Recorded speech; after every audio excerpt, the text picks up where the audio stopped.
master's capstone presentation.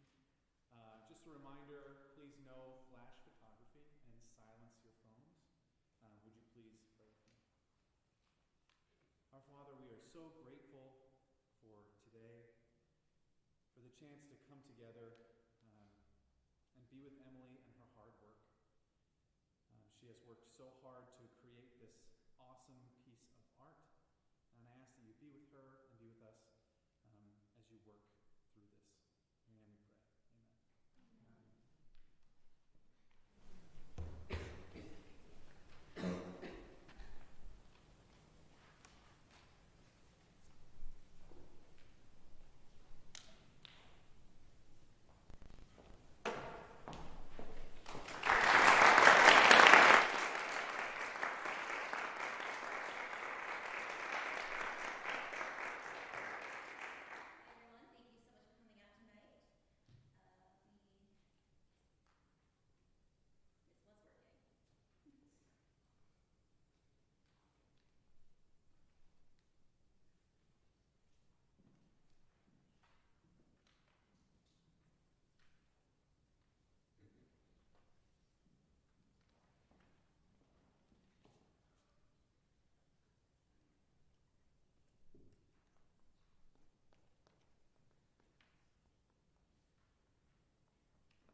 Each person in the cast will play 2 different characters, as shown on this handy little chart.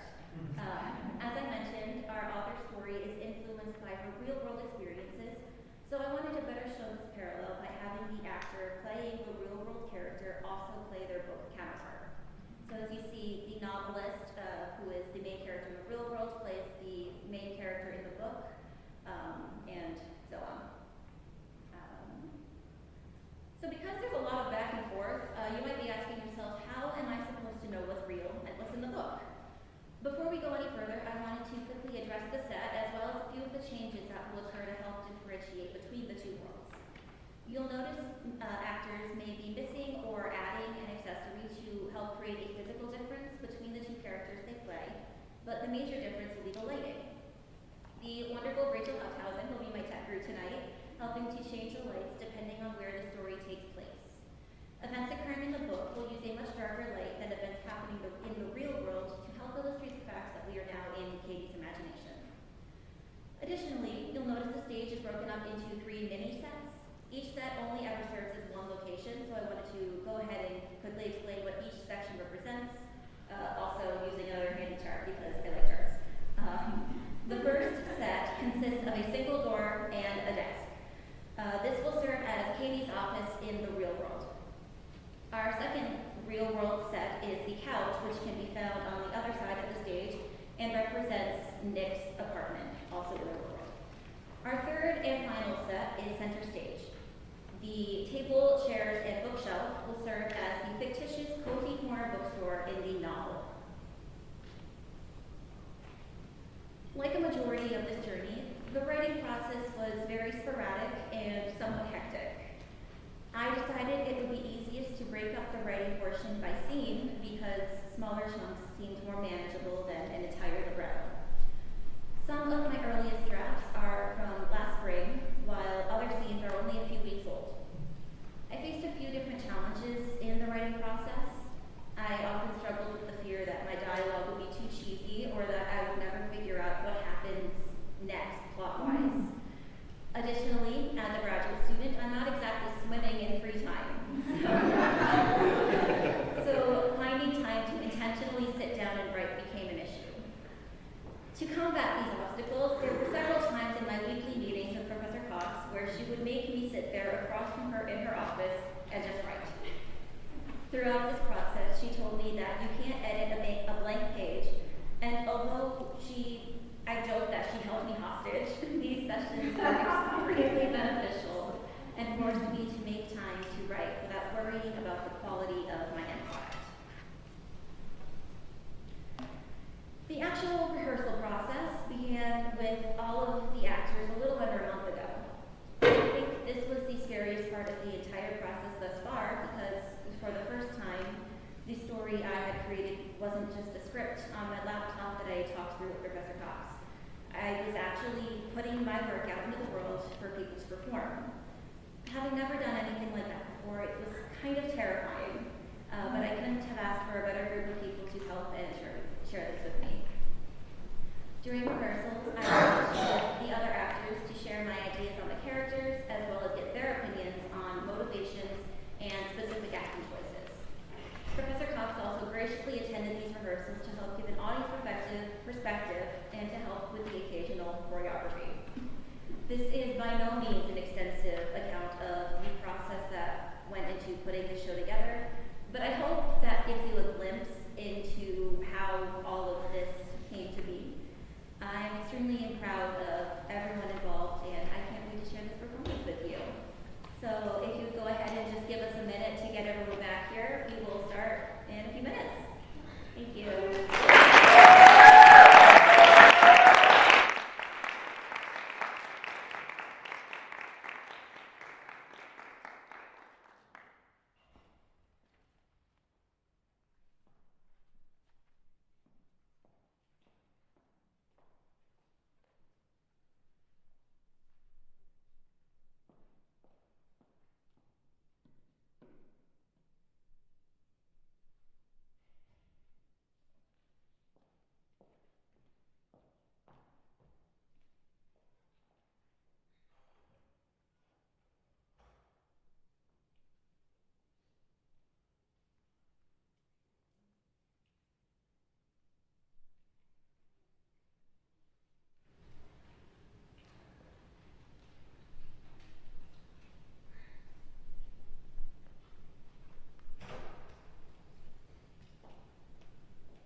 You know, contrary to popular belief, I have a lot of great ideas, so this has been a piece of cake.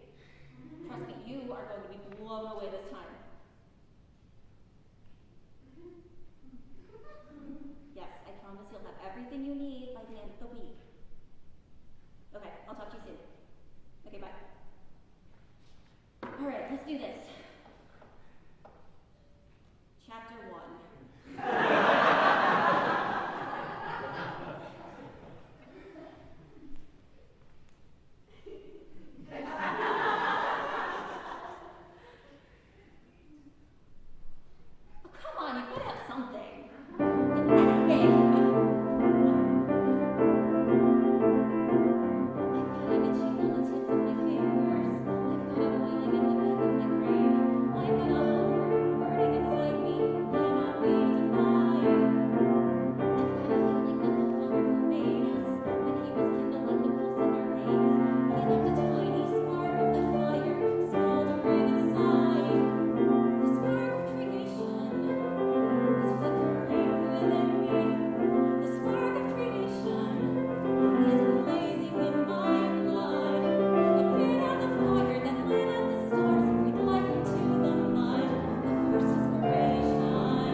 I'm not interested in meeting anybody right now.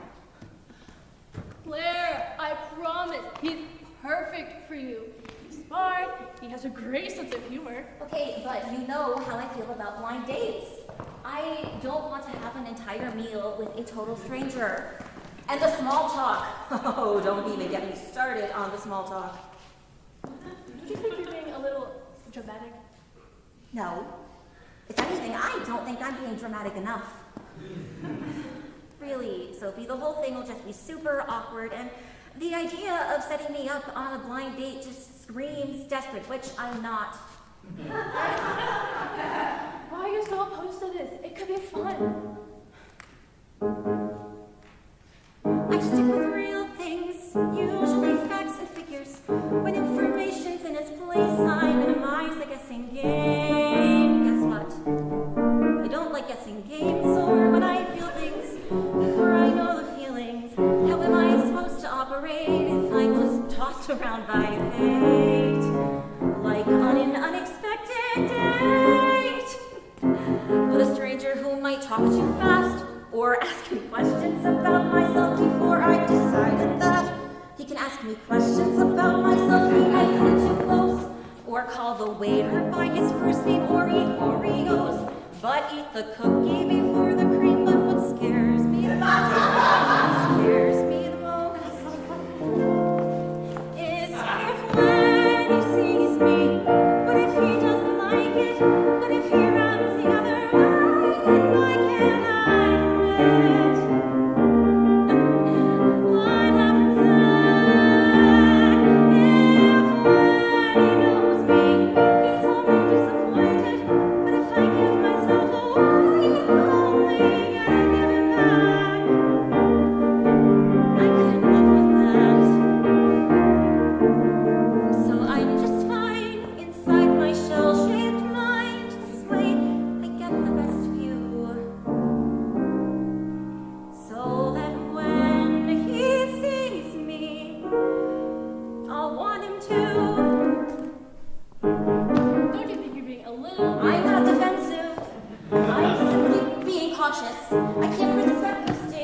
Someone who, when he sees me, wants to again.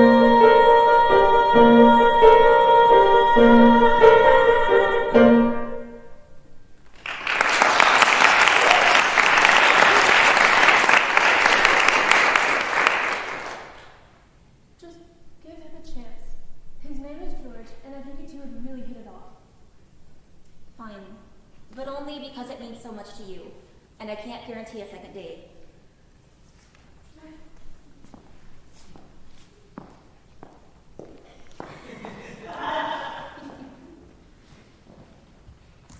Yay, we're making progress! Okay, now where do I go with this thing? Knock, knock. Oh, what do you want, Nick? I'm in the middle of something. What? Guy can't check in on his favorite author? Oh, save it. We both know the only reason you're here is to get in my head, but it's not going to work. Seems you don't need me to do that. You are getting in your own head just fine. What? Still writing the same true romance tropes over and over again? Yeah, why don't you get back to your insipid thriller novels and leave me alone? I don't know why you bother. We both know I'm the top author here. Okay, you know what? Anything you can do, I can do better. No, you can't. Yes, I can. No, you can't. Yes, I can. You can't. Yes, I can. Yes, I can. Anything you can be, I can be greater. Sooner or later, I'm greater than you. No, you're not. Yes, I am. No, you're not. Yes, I am. No, you're not. Yes, I am. Yes, I am. I can shoot a partridge with a single cartridge. I can get a sparrow with a bow and arrow. I can live on bread and cheese. And only on that? Yes. So can a rat. You can sing, I can sing higher. I can sing anything higher than you. No, you can't. Yes, I can. No, you can't. Yes, I can. No, you can't. Yes, I can. No, you can't. Yes, I can. Anything you can sing, I can sing softer. I can sing anything softer than you. No, you can't. Yes, I can. No, you can't. Yes, I can. No, you can't. Yes, I can. Yes, I can. I can drink my liquor and get even sicker I can open any safe. without being caught. Sure. That's what I thought, you crook. You can sing, I can sing sweeter. I can sing anything sweeter than you. No, you can't. Yes, I can. No, you can't. Yes, I can. No, you can't. Yes, I can. No, you can't. Yes, I can. No, you can't. Yes, I can. Yes, I can.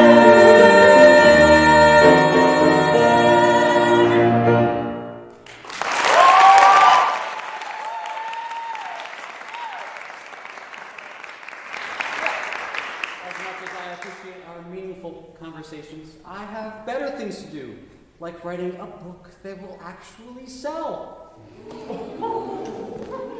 Yeah, good riddance.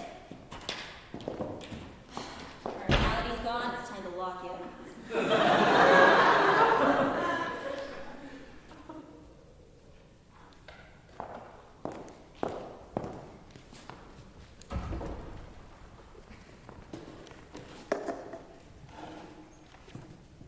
I just don't understand how we're struggling this much. I mean, Grandpa always made running the bookstore look so easy. There's gotta be a way to get people to see the charm of this place. I mean, I'm here all the time, and I can't stand the idea of reading for fun. I just feel like I've tried everything. I've hung flyers around town, I've run more sales than I should, and it just feels like less and less people are stopping in every day. Well, what if there was a way to encourage more community involvement? What do you mean? I don't know. Start a book club, get someone to read to the kids, get people to find a reason to come inside the store other than just buying a book. What if we held a community-wide event that got people to see just how great this place really is? I don't know.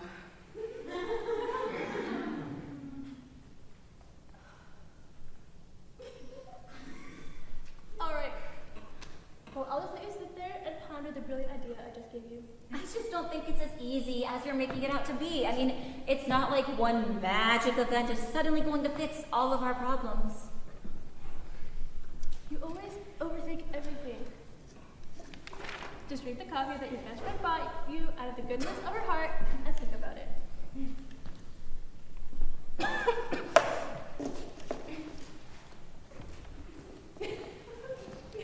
How did the date go the other night? It was fine. Why? Bit of a spill. No reason. It's just that George just walked in. What? And it would be really awkward if things didn't go well. What? It's a nice place you got here. Oh, hey. What are you doing here? I was around and I thought I would check out the famous Cozy Corner bookstore. I hear the owner is quite the character. I'm sorry, I didn't mean... You didn't do anything wrong. It's just... I was just going over business stuff, and we're not doing great. Well, how bad is it? Let's just say if we don't start to see more people coming through that door, we won't be open for much longer. I can't imagine life without this place. It's been a staple of the community for as long as I can remember. When Grandpa died, I promised to keep his legacy and keep the bookstore open, but it's getting harder to compete with other sellers. Well, if it means that much to the community, then there's gotta be a way to get people involved. Sophie said the same thing. I tried telling her I'm a genius, but no one ever listens to me. I got it. What if we held a community-wide event, like Cozy Corner's bookstore movie night or something? We? Yeah, I'm not gonna let you take on such a big task on your own. I'm in too. What? You know I could never pass up an opportunity to throw a party. Well, I don't think it'll be a party, per se, but a movie night could be a good idea. Okay, let's do it. Ooh, let's go.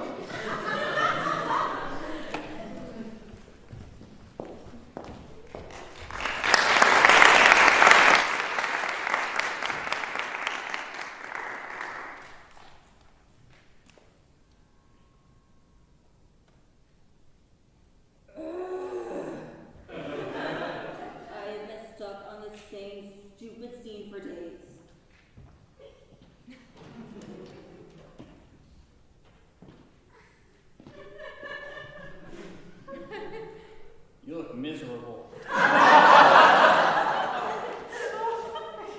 What, still trying to write a story that's actually good?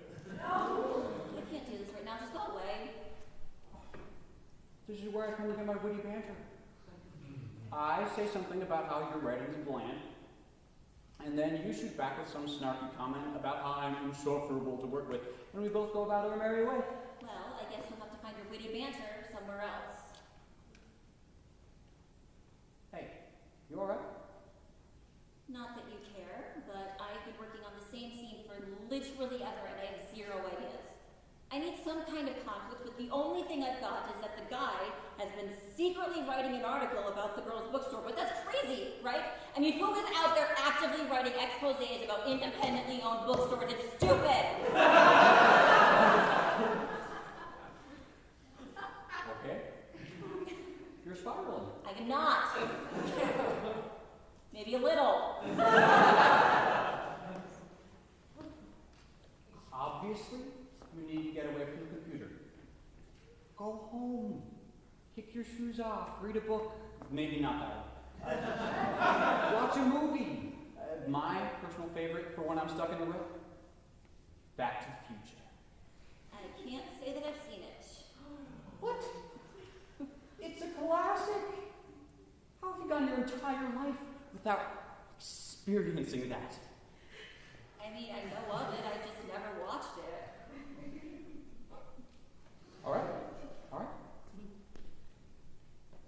You're coming over to my place to watch Back to the Future.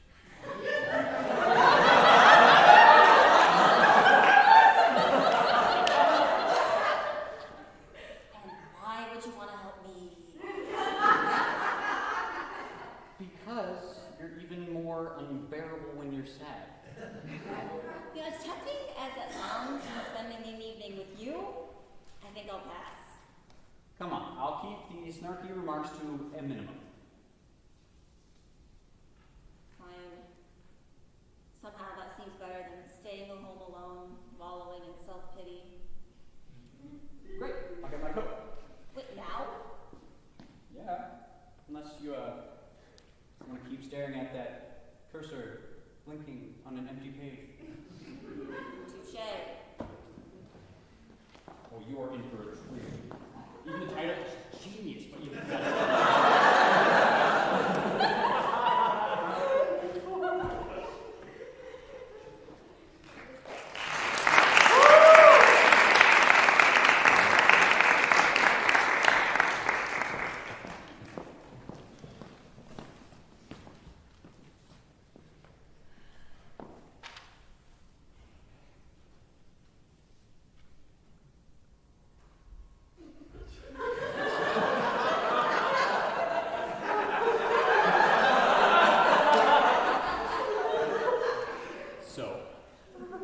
What do you think? Well, I'm not sure how it's supposed to help me write my book. But it wasn't nearly as bad as I thought it would be. See, what did I tell you? I needed the title Back to the Future. Yeah, okay, yeah. Okay, what is this? Is this? No. That wasn't a copy of my last book? Maybe. It's good for a cheesy romance novel. Thanks. Yours aren't so bad either. You read my books? On occasion.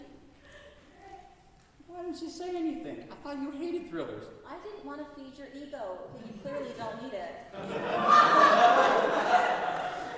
Fair enough.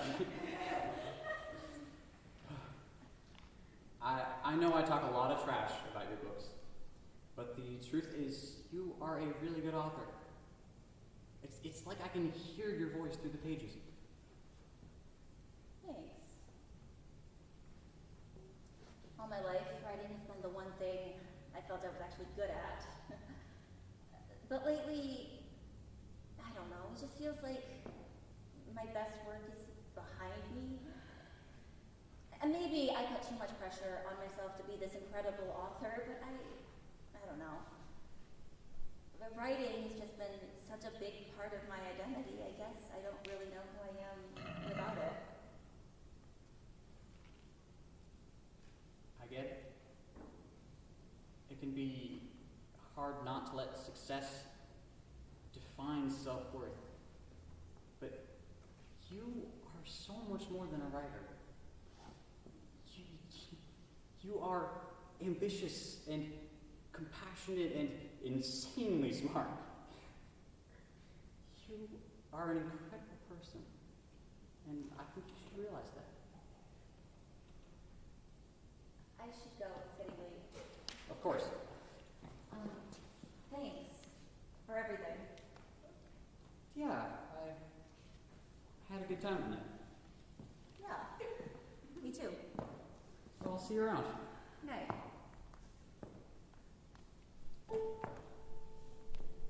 Am I totally crazy? He was totally strange. Did I miss something? Maybe. Did he suddenly change? We were just hanging out, right?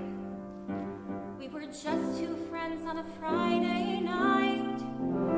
Nothing unusual, but I swear, somehow something different was in the air. His hand brushed my cheek.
imagining things that he couldn't ignore. Was he feeling this feeling that I'm feeling now? We got to his place, I looked at his face and saw that he likes me.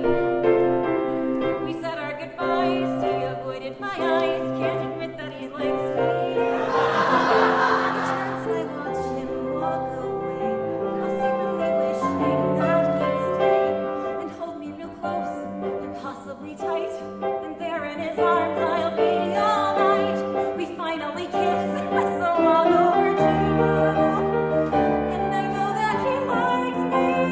I think I like him too.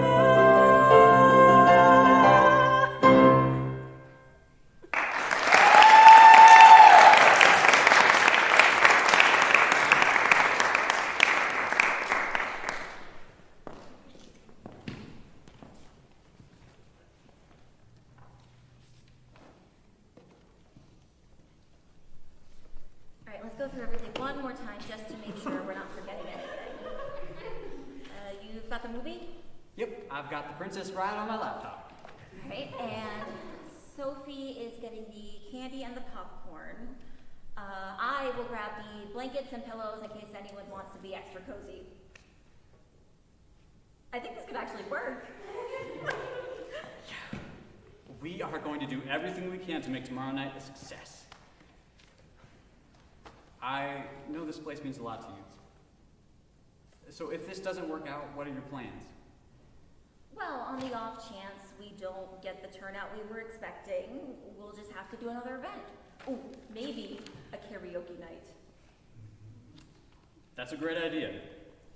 But I was thinking more along the lines of what life would look like without the bookstore. What? I mean, you're doing great work. But don't you think you're putting a little bit too much pressure on yourself to save the store? You should have a plan just in case things don't turn out the way we hope. No, you can't give me this great idea, get my hopes up, and then casually drop in a just in case. You're the one who convinced me to let go and some control and actually let the community get involved. The only reason I'm doing any of this is because you told me it would work. Obviously, we're going to do everything we can, but there's no guarantee of success. I know it's hard, but maybe you need to realize that there is a possible scenario in which the bookstore does not succeed. I thought you believed in this.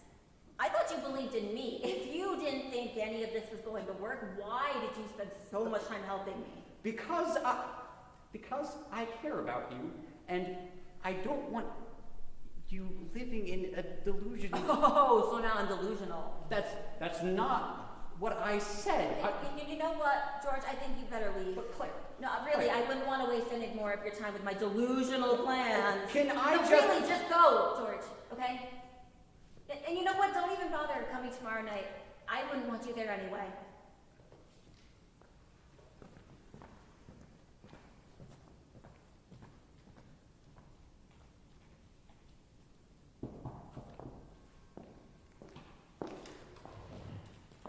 Hey, I know you're probably in the middle of writing the next bestseller, but hey, are you okay? Yeah, I'm fine. I'm great. Yeah, you look it. Really, Abby, I'm fine. Okay, I just finished writing a difficult scene is all. The breakup scene.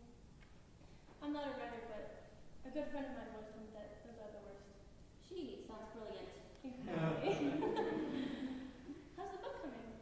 Deadline's coming up soon, right? Yeah, it's good. It's good.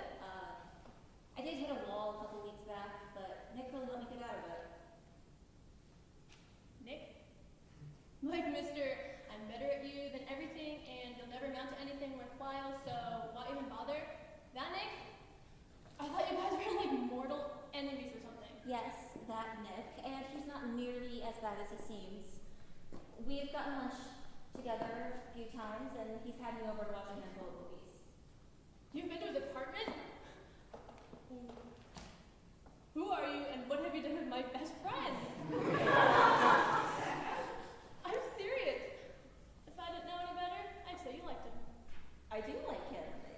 nice to finally not be fighting all the time. That's not what I meant. Oh, no. No, we're just friends. Besides, I don't date. Says the Romans novelist. People are just so unpredictable. That's a big reason I began writing in the first place. In my books, I know exactly what everyone is thinking and how they'll react in situations that I've created and have full control over. Yeah, the real world is pretty unpredictable, and some people are awful. But there are some pretty incredible people out there. I don't want your fear of the unknown to prevent you from finding someone wonderful who wants to do life with you. I think you'll need someone like that.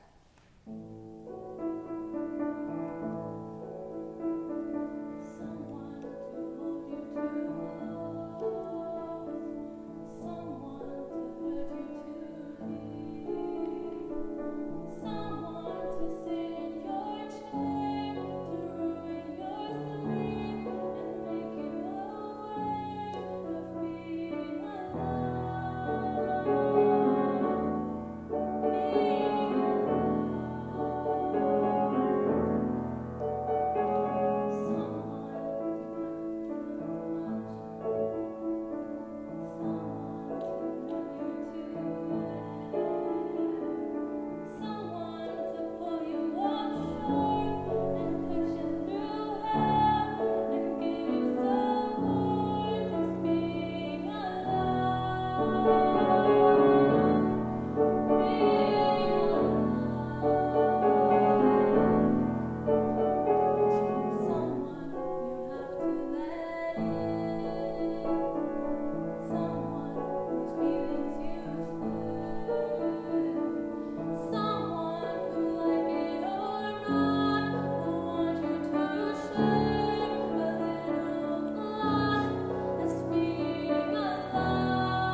out.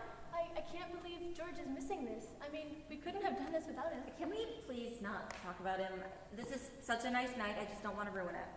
Yeah, no problem. But what happened?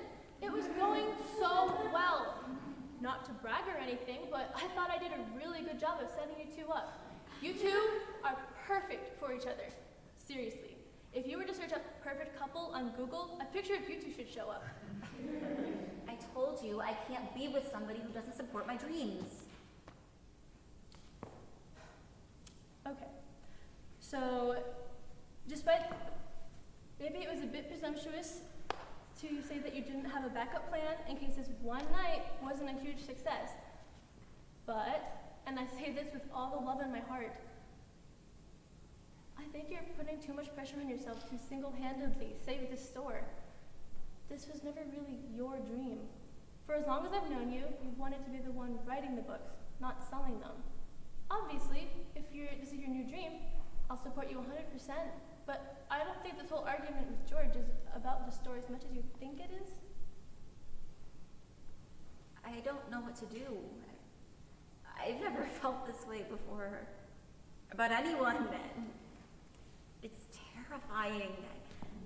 I thought... I know you've waited your whole life for some perfect love story, but love like that only happens in books. Real love is messy, it's hard, and it's wonderful, but it can only happen if you let him in. I've waited every day to feel the way I feel. Lumps in my stomach, the kind that never heal. Butterflies that fly in me and never seem to go away. Sick to my stomach when I think about his face, but in a good way, in a way I can't replace. Nothing can stop this, it's almost like a hurricane. If this is love, I'm not ready. If this is love, why am I so unsteady? If this is love, why did no one tell me the pain that I would feel? If this is love, maybe I'm ready. How do I know? I'm in my head again. If this is love, I think I'm in it. If this is love.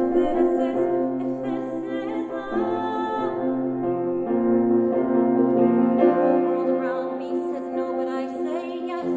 I want to scream it out, instead it's stuck inside my chest. It's like a bird in a rage in a cage, and nobody wants to free me. If this is love, I'm not ready. If this is love, why am I so unsteady? If this is love, why did no one tell me the pain that I would feel?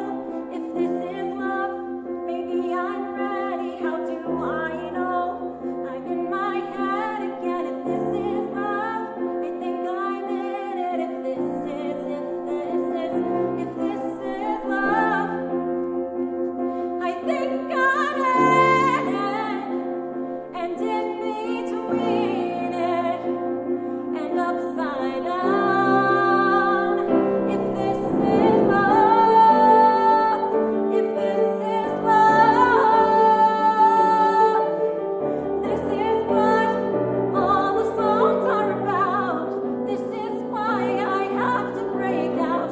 This is what I can't live without. I am ready now. I am ready for love.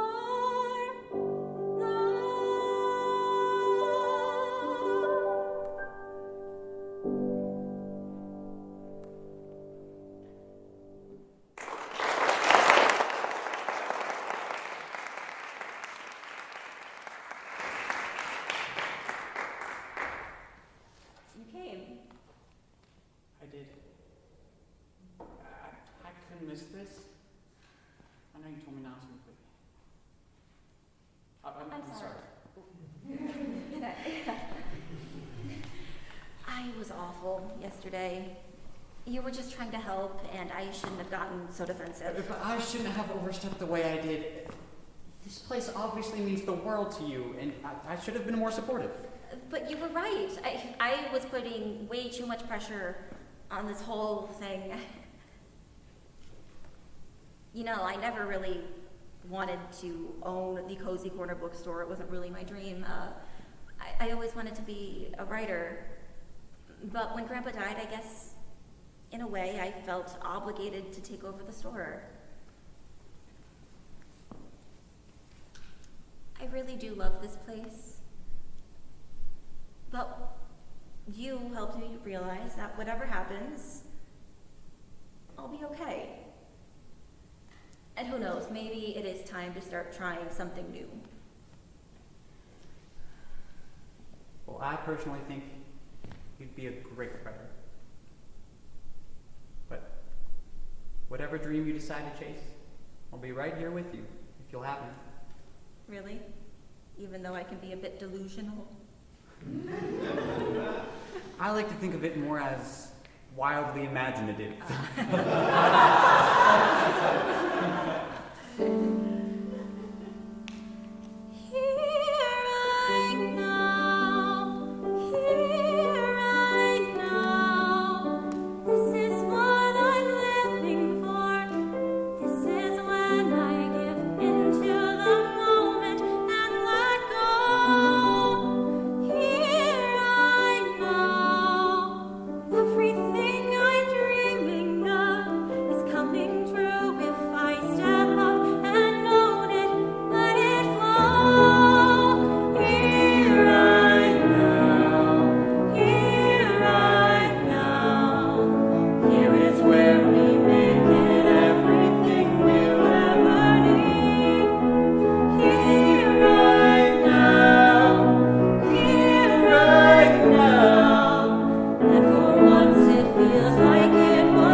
twinkling stars, Claire felt at peace. Yes, the fate of the Cozy Corner Bookstore was still unknown, but whatever happens, she knew she'd be okay. She had finally let someone in who would support her through any uncertainty. And isn't that what makes life so beautiful?